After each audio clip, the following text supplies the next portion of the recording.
여러분 안녕하세요, 이정재입니다. 오늘은 여러분들과 사주학을 공부하면서 가장 중요한 이론인 이 역생론과 역극론에 관해서 수업을 해볼까 하는데요.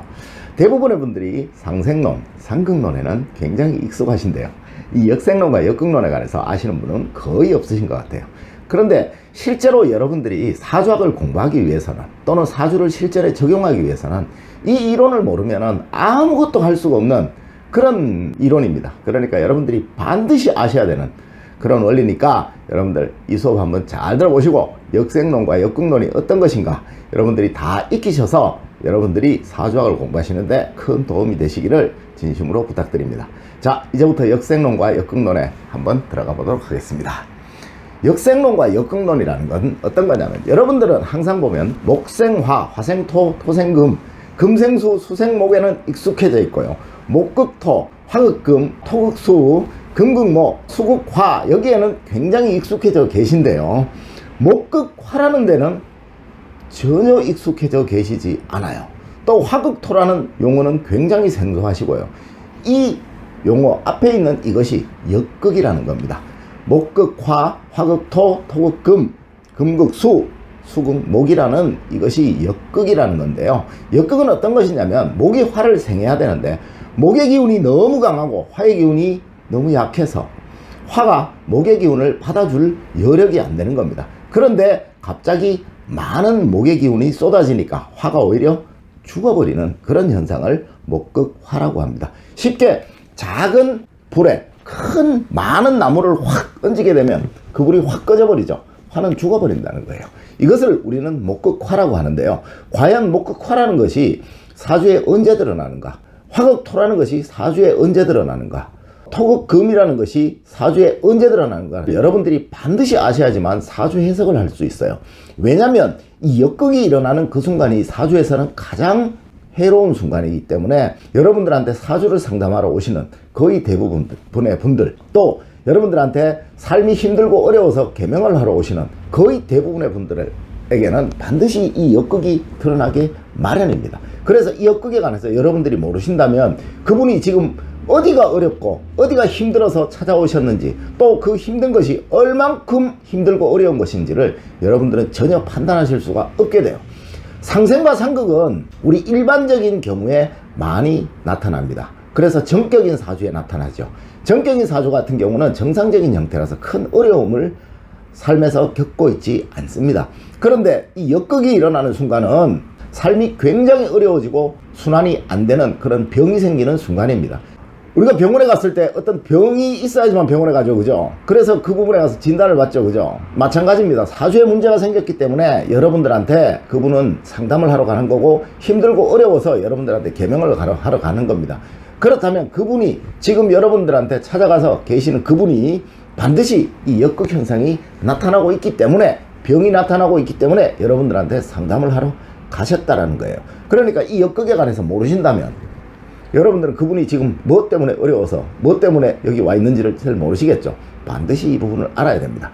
자, 목의 기운이 너무 강해서 화를 극해버릴 때, 이럴 때를 우리는 목극화라고 하고요, 화의 기운이 너무 강해서 토의 기운을 극해버릴 때, 생하는 것이 아니고 화생토가 아니고 화극토가 되는 그런 현상을 우리는 역극이라고 합니다. 전문용어로 목극화는 목이 많아서 화를 잡아먹는다 해서 목다화식이라는 용어를 쓰기도 합니다.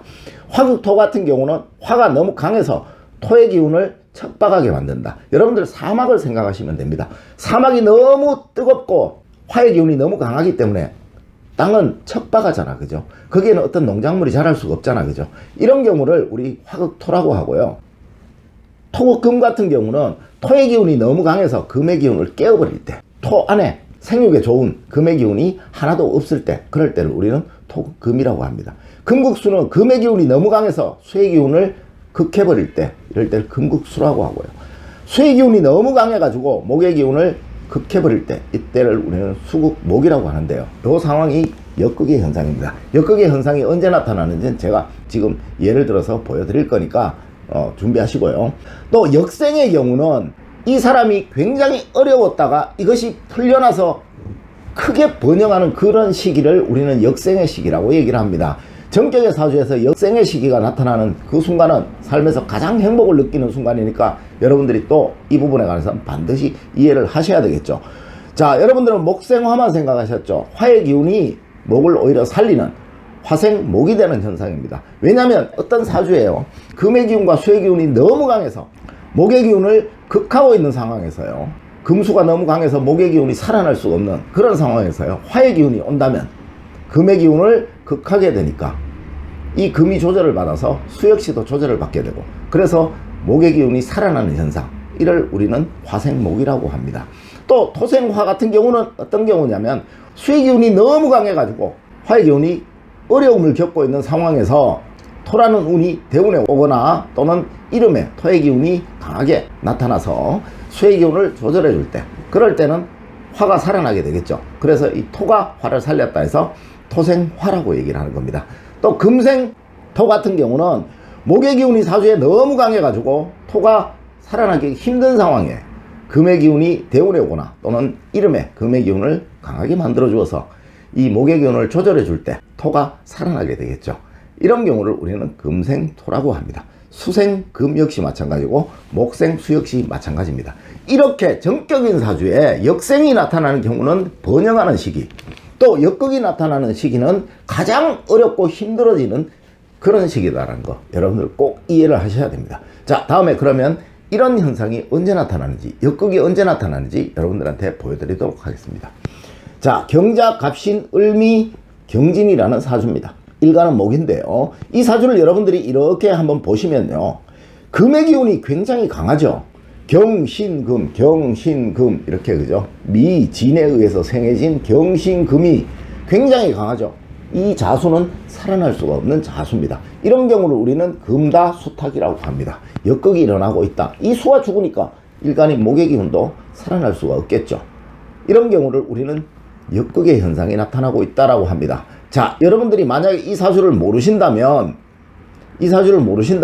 여러분들은 이 사람이 왜 인생의 어려움을 겪고 있는지, 이 사람 주변의 사람들이 왜 이 사람을 괴롭히고 힘들어지고 있는지, 그로 인해서 힘들어지고 있는지 여러분들은 전혀 알지 못할 겁니다. 그래서 금다수탁으로 인해서 자수가 죽어나는 현상이다라는 거죠. 그렇다면 이 사주에는 뭐가 와야 되겠어요? 수라는 것이 와야 되겠죠. 수운이 와야지만, 또는 이름에 수라는 것이 만들어져야지만 이 경신금이 수로 순환을 하게 되고 수가 목으로 순환하는 그런 현상이 나타나게 되겠죠. 그래서 이 사주는 가장 중요한 오행이 수라는 겁니다. 수가 오지 않을 때는 이 자수의 기운이 극을 받는다, 금에 의해서 극을 받는다 해서 역극이다 라고 얘기한다는 거 여러분들 반드시 명심하시고요. 다음 사주는 갑자병자 경진임오라는 사주입니다. 자, 이 사주를 여러분들이 보시면 수라는 기운이 자임 굉장히 강하죠. 현관에 있는 간목은 수가 너무 강해가지고 살아나기가 힘든 현상입니다. 이런 경우를 우리는 수다목부라고 역극이라고 하는데요. 자, 그렇다면 이 사람 같은 경우는 무슨 운이 와야 되겠어요? 이 수를 통제해주는 화가 오든지, 또는 이 수의 기운을 소통시켜주는 목이 오든지, 이 운이 온다면 이 사람은 삶이 피어나게 되는 겁니다. 이런 수에 의해서 목이 죽게 되는 현상, 이를 역극이라고 한다는 거 여러분들이 반드시 명심하셔야 돼요. 여러분들이 이 사주의 역극을 모르신다면 이 사람이 왜 재물적으로 큰 손해를 보고 있는지, 금전적으로 너무 어려움을 겪고 있는지를 여러분들이 이해를 못 하실 겁니다. 해결책은 수를 소통시켜주는 목이라는 거 여러분들이 반드시 아셔야 돼요. 자, 그렇다면 이 사주 같은 경우는 화의 기운이 온다면 수의 기운이 통제가 되어서, 또는 토의 기운이 온다면 이 수의 기운이 통제가 되어서 목을 살리게 되겠죠. 토가 와서 수를 통제해서 목을 살리게 되죠. 그러니까 토가 목을 살리게 되는 형상이 벌어지죠. 그래서 이 사주는 토생목이 되겠다, 그죠? 이렇게 역생이 나타난다는 겁니다. 사주가 삶이 너무 힘들 때, 그때는 반드시 역극이 일어난다는 거, 또 삶이 이제 힘들었던 것이 확 펴나가는 그 시기에는 반드시 역생이 드러나고 있다는 거 여러분들 이 부분에 관해서는 반드시 아셔야 된다는 겁니다. 그거를 안다면 여러분들이 그 사람이 지금 너무너무 힘든데 언제 그것이 해결될지를 알 수 있잖아, 그죠? 그래서 역생과 역극의 시기, 역생과 역극이라는 용어 자체, 논리 자체를 여러분들은 반드시 아셔야 된다는 거예요.